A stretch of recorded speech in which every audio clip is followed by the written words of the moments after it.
Ladies and gentlemen, a war hero is under attack. Pete Hegseth, two-time Bronze Star recipient who served in Iraq and Afghanistan, Trump's choice for Secretary of Defense, is facing a coordinated smear campaign that exposes everything wrong with Washington. 6 Republican senators are already showing their true colors, proving the swamp runs deeper than we thought. But here's what they don't want you to know. The attacks aren't just about Hegseth. They are about stopping Trump's entire America First agenda. The same people who gave us endless wars now fear a combat veteran who knows what it means to fight. And while Washington elites try to freeze out America First patriots, millions of Americans are facing their own battle, talking about skyrocketing heating bills. But here is a solution. This incredible portable heater is revolutionizing home comfort, and I have one in every room. So don't let soaring energy costs leave you in the cold. Visit staywarmnow.com for up to 60% off of this breakthrough technology. Get instant warmth without breaking the bank. Order now for free expedited shipping and a 60-day satisfaction guarantee.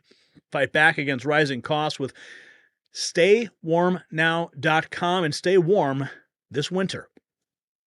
Okay, so let's take a look at what's going on with the latest with this nomination of Pete Hegseth. Now, I will tell you honestly, because I don't know much about Pete other than seeing him on Fox News. Didn't know much about his background and his history. But, you know, there's a lot of people who are supporting him, but now there's some opposition that's rising, and, of course, a smear campaign. Greg Price writes the smears against Pete Hegseth are downright pathetic when you think about them for more than 2 seconds. A sexual assault allegation for which he was never charged because police determined the woman's story wasn't credible. Claims from anonymous sources say he sometimes, occasionally, every so often drinks alcohol. All of it's a joke, and it's happening because he serves as a threat to one of the most powerful interest groups in Washington, D.C., the multi-trillion-dollar defense lobby. Remember, they couldn't even pass an audit. How many audits has the Pentagon failed? And now, apparently, there's talk of replacing Pete Hegseth, diligent denizen. Talks of Trump replacing Pete Hegseth with Ron DeSantis as defense secretary nominee. That is pretty wild. Amid increased pushback from establishment Republicans in the Senate, legacy media is reporting that Trump is considering replacing his nomination with Ron DeSantis. This according to the Wall Street Journal. But what did Roger Stone have to say about about Ron DeSantis? Roger! My man, I didn't even see. How could I not see my Roger? God bless you. I'm doing well.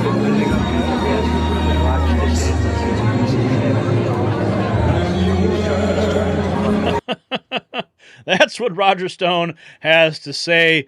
Alex Stone, Roger Stone's nephew, posted that, and Roger Stone actually was a quote. Actually, that's an actual post of Roger Stone. Mark Levin weighed in on this story, Trump mulling replacing Hegseth with DeSantis. Mark Levin saying these 2 Republican senators are disgraceful. We won't forget Graham and Ernst's sleazy D.C. smear tactics. Sean Davis, 3 hours ago, sources with direct knowledge tell me this story is nonsense and indicate they've had enough with games being played on Hegseth's defense nomination by Senator Ernst and Lindsey Graham. So you see what's happening here. It's like they publish this story like, okay, where are their sources? President-elect is discussing replacing the current Pentagon nominee as he faces scrutiny as allegations about his personal life.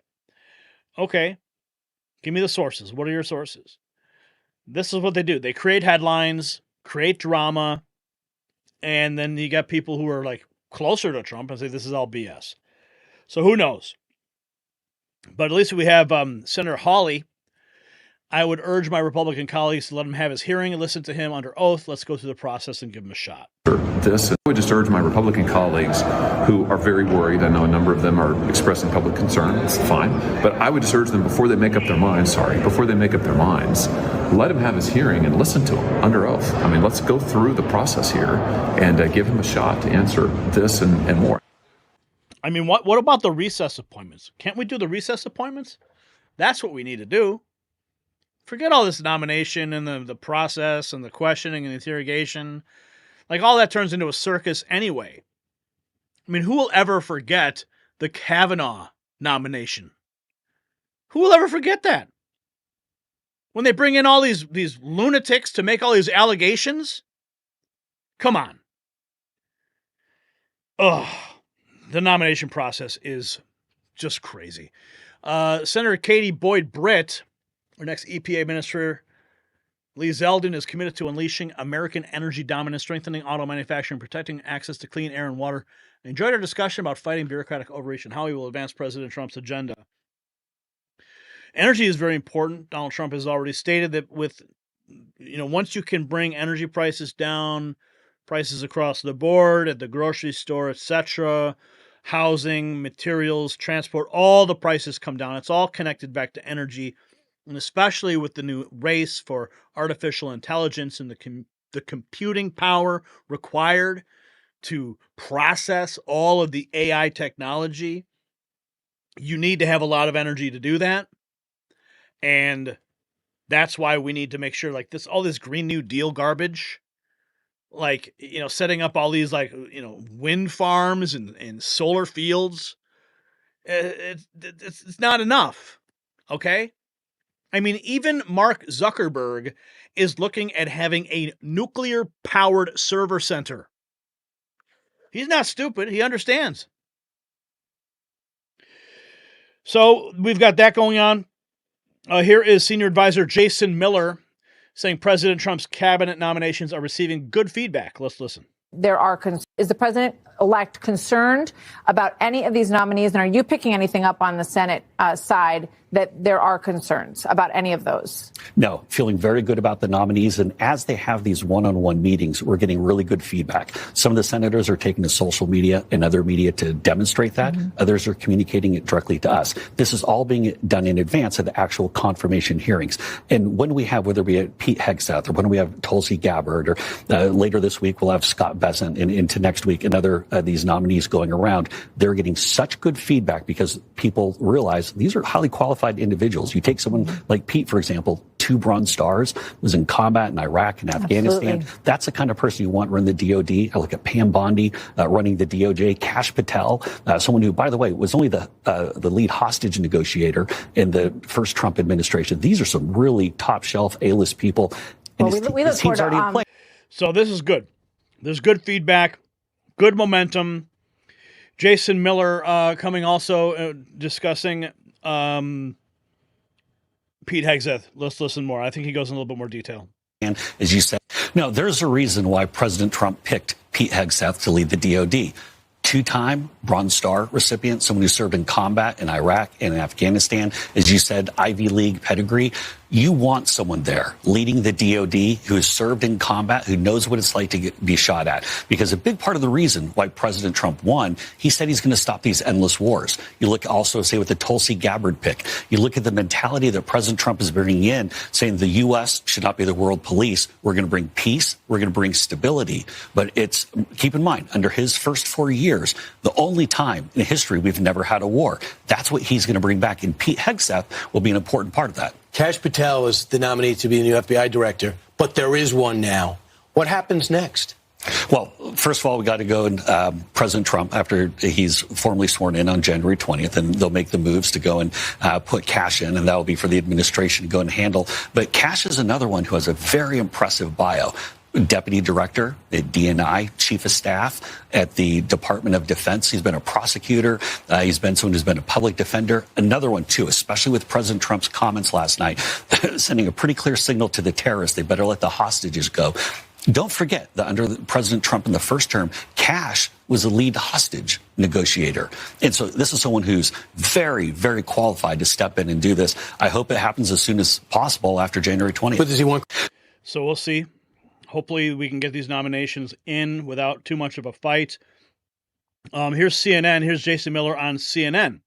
And he's talking about why Trump won so big was because He pledged to end the weaponization of our justice system. I think what we saw with Joe Biden and the Hunter pardon really goes to the heart of this politicization of our justice system, what we've seen over the past 4 years with Joe Biden. And that stands, quite frankly, in stark contrast to what we saw under President Trump, where President Trump did not go after any of his political opponents. That's exactly what happened over this past 4 years. So let's go and just leave that there. The part of why President Trump won by such a big margin, I believe, is because he has pledged to get politics out of government, get politics out of the weaponization of our justice system, and actually have justice be blind. Now, with regard to your question regarding J6 hostages, there's a serious issue with a number of people that are being unfairly detained, and each of those cases will be looked at individually. It's not my place to go and give some kind of blanket statement about what may or may not happen. That's going to be up to the DOJ and their review process,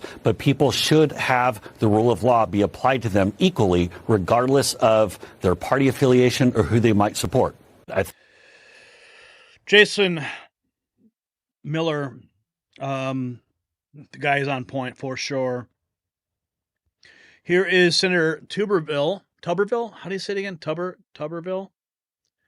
Praises next secretary. What, Brian? It's Tuberville, yeah.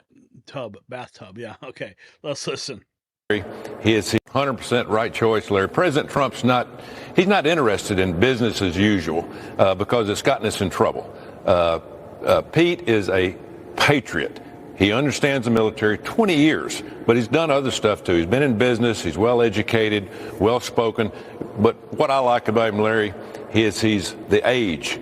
He's going in, running our military, and we need somebody close to the age of a lot of these war fighters that we have. They can relate. This is a different military. This is a different time. This is a different era. And we need to build our military back because we have really degraded our military over the years because of the woke, the DEI, the critical race theory. All these things are being pushed at all of our war fighters, and they're getting out right and left. We've got to build it back, and Pete's the guy to do it, Larry. 100%. Build it back. I was wondering if he was going to say build it back better. Thank God he didn't say that. Okay, we also have this. Okay, I think this is, okay, we already covered that. Here's Kudlow. Okay, here's Larry Kudlow talking about Kash Patel. Let's listen. I love Larry Kudlow. It's the subject of the riff. All right, now more than ever, I'll tell you, we need Kash Patel to clean out this FBI stable of corruption, and that's the subject of the riff. So it's no surprise that Joe Biden lied to us about pardoning his son Hunter, because Biden has lied throughout his presidency on COVID, on inflation, budget deficits, Afghanistan, the border crisis, Trump tax cuts, the Hunter Biden laptop. Remember that? So here he goes again on his way out the door with a particularly mendacious lie about a breathtakingly large-scoped pardon for son Hunter.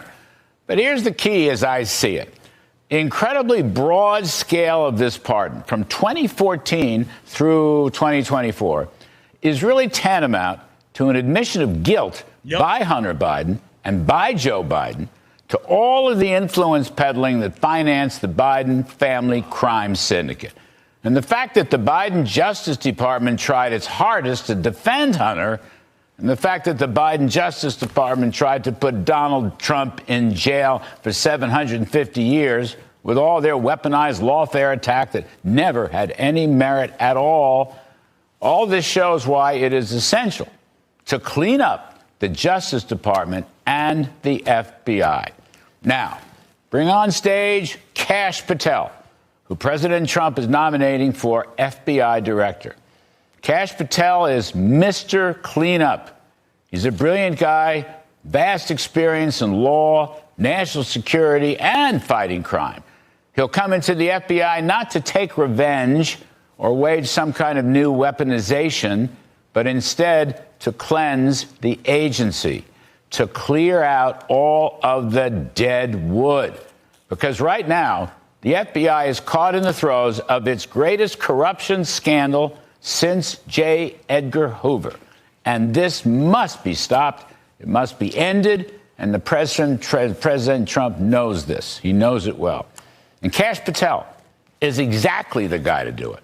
Now, take a listen to this tape from our show, 2 weeks ago. Take a listen, please. The worst weapon we have in government is a two-tier system of justice that's been weaponized. And I think it's time that Donald Trump came in there with the sweeping mandate that the American public gave him to return a singular system of constitutional justice. Here's the thing. There is no revenge list. If Donald Trump is successful, he will make these institutions, the FBI, DOJ, DOD, et cetera, successful forever. Hear that, importantly, okay? Hear that, no revenge. Kash Patel famously uncovered the Russia hoax that was financed by Hillary Clinton, right? Supported by the FBI and cooked up by their crooked mouthpiece, Christopher Steele. Remember all that? Kash Patel has served as senior director for counterterrorism at the National Security Council. He's been a deputy director of national intelligence. He's been a chief of staff at the Defense Department. He has tried over 60 jury trials. He has been both a prosecutor and a public defender. So he knows all about domestic and international crime, and that's exactly what the FBI needs. And Kash Patel will work closely with Pam Bondi, the brilliant woman and former Florida Attorney General, who will become President Trump's Attorney General running the Justice Department, and she will work hand in glove with Kash and other new officials to clean out the dirty stables of justice that has regrettably prevailed in this country for the past 4 years, if not longer. America wants and needs a fair, neutral, and impartial administration of justice that conforms with the Founding Fathers and the Constitution that they wrote. Kash Patel, Pam Bondi, and let's include John Ratcliffe over at the CIA. They are going to show that a successful administration of law and security will, to coin a phrase, make America great again. Let's go, baby. I am here for it. Thank you, Jesus, for electing Donald Trump. Gunther Eagleman reports show that 6 Republican senators are unwilling to vote to confirm Pete Hegseth.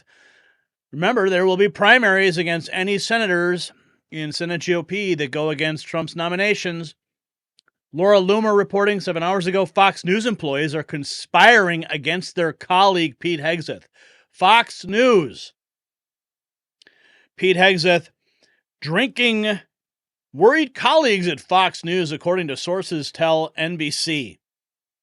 His drinking worried colleagues at Fox. Was it that bad? And here's James Carville. He thinks that all these appointments are just to irritate people. And yet with Gates, what does it tell you about the world we're living in? Your party just went through an election. Mm-hmm. People recognize you from all of your election commentary. We can get to that in a few minutes. But whatever the outcome was, the Republicans won. Right. There was a lot of talk about how, maybe the facts don't matter. Maybe reporting doesn't matter. Maybe they don't want it to matter. And yet with Gates and now Hegseth and Patel for FBI, who we can get to, it would seem that not only do some of the facts matter, that is, who are these people? What are their records? What are they credibly accused of? But even Republican senators have to respond to what's out there in the factual world. What do you think of that?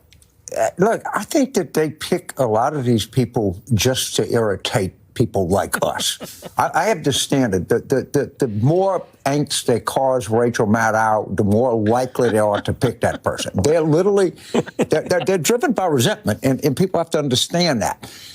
And if Hegseth goes down, as Gates certainly did, or the DEA guy, or the next person, you're not going to get George C. Marshall. I promise you. They don't have any intention of doing that. And I think they're just going to keep going in this direction. Yeah, I highly doubt that all these picks are simply to trigger Rachel Maddow. These picks are all designed to make America great again and to clean out, as Kudlow said, the dead wood in all of these administrations. Senator Marsha Blackburn, though, she says she's going to vote to confirm Pete Hegseth.